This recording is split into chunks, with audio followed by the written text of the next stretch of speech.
Hello, and welcome to Embracing the Fight. I am Erica Lamar, your digital creator and host. And if you've been watching Embracing the Fight since January of 2023, you will know that Embracing the Fight is about normalizing the conversation surrounding physical and mental health issues and concerns. And hopefully, you've taken a chance to click like, click subscribe, click share, and maybe you even commented on some of the episodes. But if you haven't, there's still time because we're still recording. And if you notice, I have a very handsome man next to me that I have known. Well, I just let him tell you, how we know each other, what his name is, all that sort of stuff. We just get that out of the way. Let that go on by. So who are you and how do we know each other? Okay, my name is Alan Riggins on East Meganite. I know Erica since high school. She was my girlfriend. He dumped me. He dumped me. We ain't gonna get into that. That's not what we're here to talk about. I wasn't fast enough, y'all. I was a sweet, I was a good little girl. Don't be looking at me like that. I was a sweet, sweet child in high school. Okay, so this is episode 63, The Gravity of Stress. So why don't we name this episode The Gravity of Stress? And because the weight of stress is very heavy, especially when you're used to being independent. You have to ask people for help. I've never been that type. I've always done things on my own. I mean, I'm still pretty much independent, but just that shift in paradigm for me was very difficult. Okay.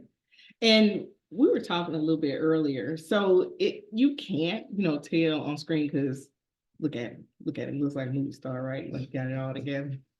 And I'm not joking because he still does. He was former athlete, high school and college. Yes. Right. So what sports did you play? I played football and baseball in high school, and I played football in college. Briefly, but I played. Okay. And then into your adult life, you stayed in the gym, working out, exercising, and everything. All right. So then when did stress become a factor for you? Stress really became a factor, I guess, a little prior to my divorce and right after my divorce. Developed high blood pressure. And then in 2019, when my father passed, the stress was amplified, taking on the burden of the emotions of everyone else and not really getting rid of my own or being able to grieve the way I wanted to. That was a huge blow for me. Okay. And then how did your body, handle this? What ended up happening? A lot of things. My body, I lost a lot of weight. I went from like 245 solid, 6% body fat to like 166 pounds. Oh, wow. Yeah. Wait a minute, stress did that? Because I might need to I might need to be stressed out because somebody's stressed. Stress and among other things, with me going back and forth from North Carolina to Macon to care for my dad, the diet went down the window. I mean, out the window. So it's just I put everybody else's ahead of me. So my health was like a back burner. I was really in the mode of making sure I took care of everybody else. Okay. And then what eventually happened once it all just like came crushing in on you? Yeah, that's crazy because this was right around the time this started before COVID. So during COVID, I didn't have my normal stress release. The stress release I've been using since I was 13. I always worked out. And with the gyms closed and everything else, at home workout just wasn't getting it for me. So being at home and being stressed and not being able to work out, that really just kind of sealed the deal for me. And it all culminated in around Halloween of 2020. Okay. A couple of days before Halloween, I remember waking up and I was off balance. Didn't think nothing of it because after about 15 minutes, I was fine. I was able to walk. I actually went running up my driveway, drove to the grocery store, and I did this 2 or 3 days in a row. Okay. The fourth day, I woke up and I wanted to get up to use the restroom and I couldn't move. I couldn't walk. So I ended up crawling to the restroom. I made a couple of phone calls and then I called the ambulance because I knew I'd get seen quicker. And sitting in the emergency room, I was like, they had me in one of the back rooms, and I was like, man, I hope I didn't have a stroke. And I don't know what made me think of that, but that's what happened. So did they tell you what type of stroke you had? Yes, they told me it was stress induced because they couldn't figure out how I could be in such good shape and have a stroke. But they did tell me it was stress induced. So when you arrived at the hospital, did they happen to tell you, you know, what your blood pressure was, any of your vitals? Oh, when they pulled me in the ambulance in front of the home, my blood pressure was sky high. It was like 220 over 130. Yeah, it was crazy. So these days I make sure I monitor my blood pressure. This morning it was 117 over 73. So I'm good on that front now. Are you taking blood pressure medicine now, or are you just? Yeah, I am. But the last time I went to the doctor and they were talking about taking me off of it. Well, that's good. Because my blood pressure has been so steady and it's been pretty much on point. Okay. And what was the treatment like after you had the stroke, after they realized that's what you had going on? That was difficult too, because like I said, I'm very independent and having to sit in the hospital bed which was my first time ever being in the hospital, spending the night. I had to be in the hospital for a week. And then after that, I was in rehab for 2 weeks. The thing that was really difficult was, you know, having to get people to help me go to the restroom and things of that nature. My left side was very, very weak. So I needed a lot of help. Being in a wheelchair, not being able to walk, knowing what I was doing prior to having a stroke, you know, it just didn't sit right with me. So it was a lot of bickering with the with the med staff. Yeah, like, let me get out of this wheelchair and let me do some things. And he's like, no, you might fall. I was like, the fear of falling is gonna keep me standing up. Right. But you know, I know they did what they did for my health's sake and plus the insurance sake too. But after about a week in there, they put me on a few machines that I was able to actually use my legs. And before I left out of that, I was on a walker. Okay, that's good.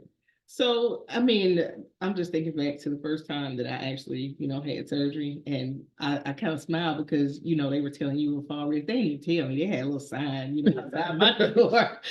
So anybody who came there was like, "Man, no, get up." And I was like, "Why not?" Right. It's like, gosh, and at the time I was in my 20s. So I was like, don't get up, don't get up. Right. So in the process, you know, of doing, you know, the rehab and all, was it painful?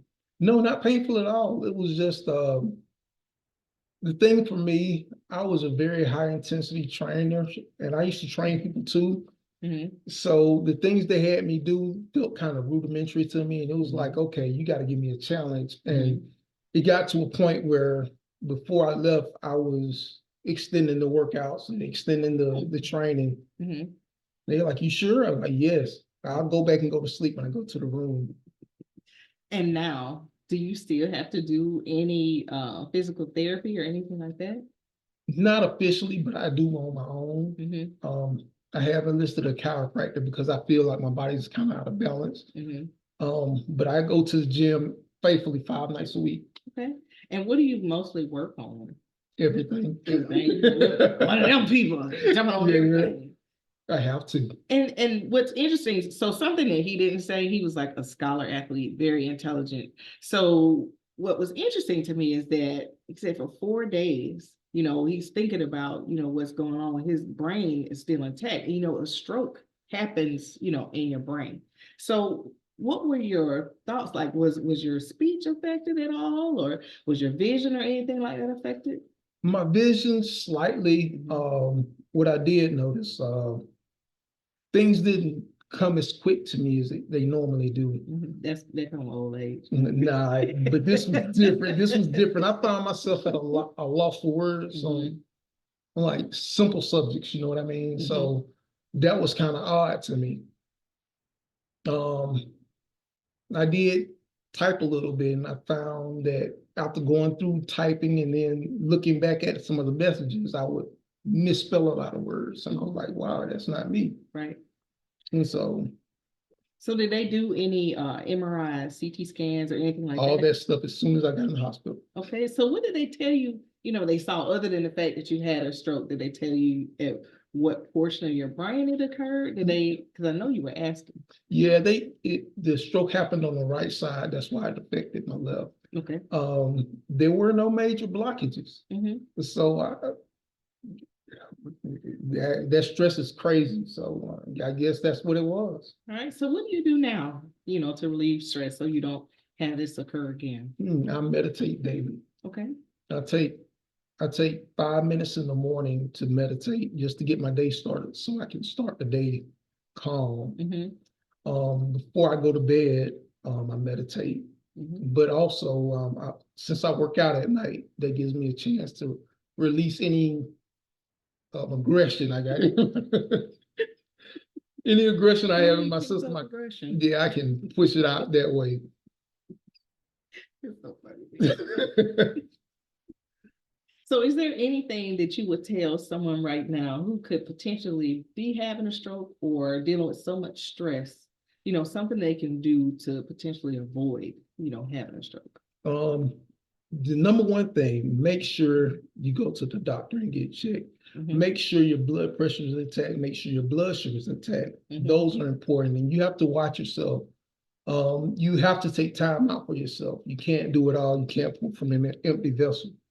So that's the main thing, making sure your health is intact first. Okay.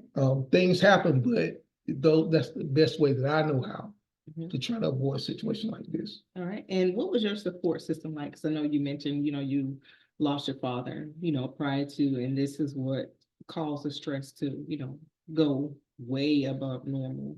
So did you have anyone supporting you at the time? Oh yes, I have a huge family. Okay. A huge family. Both my mom and my dad has 12 siblings, so I'm sorry, 11 siblings. But when I had the stroke, I called my mom and she came up and she stayed with me for 3 months to help me out. Then my cousin came with her for the first month and she stayed there and helped me too. And that was just like a godsend. After 3 months, I was pretty much functioning on my own, cooking my own meals and things of that nature. But a lot of my friends helped me out, and please don't let me forget my coworkers at the time. They really took care of me. They set up a meal train, and they made sure that me and my family ate every day, no problem. So I had a really strong support system.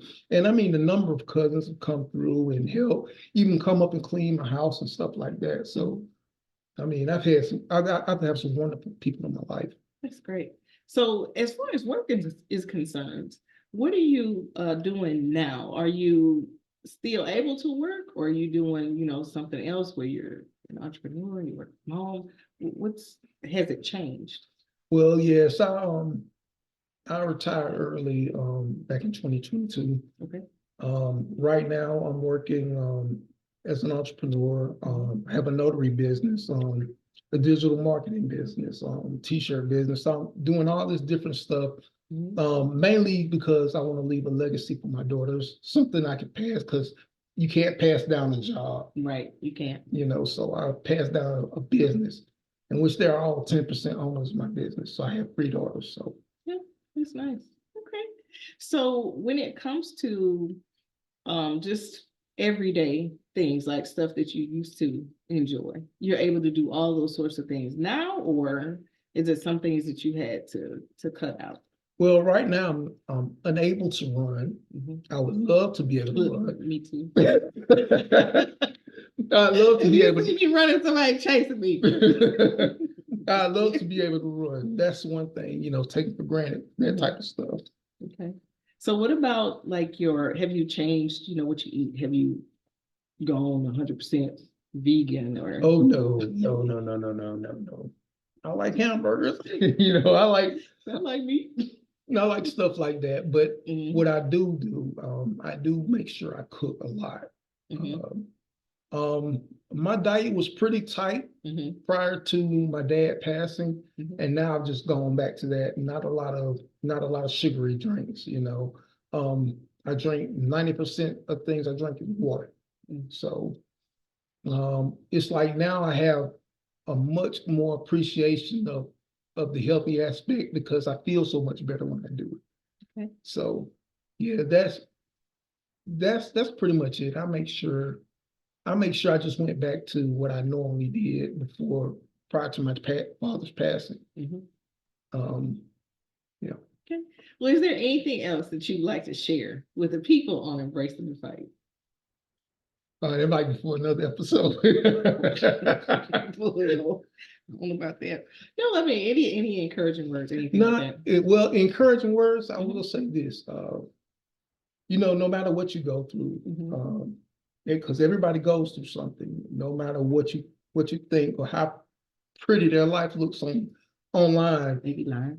Everybody goes through stuff. The one thing you got to realize is that, you know, I don't know how many people are religious or anything, and I'm not wholly religious. I'm more spiritual, but God put everything in you that you need. So you don't have to look anywhere else. It's already inside you. All you have to do is access it. Well, that is a good word, because you look on Instagram and Facebook and people standing next to Lamborghinis and stuff, and they just ran up to somebody's car in the parking lot and they, you know, on a bicycle. Right. It's like, why even pretend? And you're right. Everything that you do have is inside of you because you were made with purpose. Right. All right. Well, thank you so much for taking the time out to sit with me. Well, thank you for having me, my old girlfriend. He dumped me, y'all. He dumped me. Thank you so much for tuning in to this episode 63, The Gravity of Stress. I want you all to have an absolutely amazing day.